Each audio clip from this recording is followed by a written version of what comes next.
Hello, আসসালামু আলাইকুম। আপনারা সবাই কেমন আছেন? আমিও আপনাদের দয়ায় ভালো আছি। আর আজকে কি দুপুরে রান্না করছি আপনাদের সাথে একটু শেয়ার করতে এসে পড়লাম। এই যে দেখেন, পায়েসটা কিশমিশি দিয়ে রান্না করছি, মানে এত মজা হয়েছে। আমি তো রান্না করে এক পিস খেয়ে ফেলছি।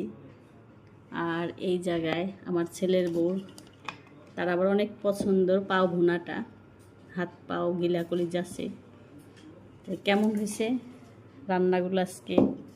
আর এইখানে তো আমার বড় ছেলের মজাদার গরুর মাংস ভুনা ভুনা, দেখেন সে আবার এই ভুনাটাও খুব পছন্দ করে। মানে একদিন রান্না করে দিলে সে 2-3 দিন ভরে জাল করিয়া করে ভুনা ভুনা ভাজা ভাজা খায়। ও আবার মাছ টাছ বেশি তেমন খায় না, গরুর গোশটাই ওর পছন্দ বেশি। তা বড় ছেলের খাবারগুলো কেমন হয়েছে আজকে। আর এই করলা ভাজি আমার নাতি খায়, সবাই খায়, করলা ভাজিগুলোও আমার হাতে তিতা হয় না। আর এই যে কবুতর সাফায়েতের নানুর বাড়ির থেকে দিছে কবুতরগুলো। আজকে এই দুপুরের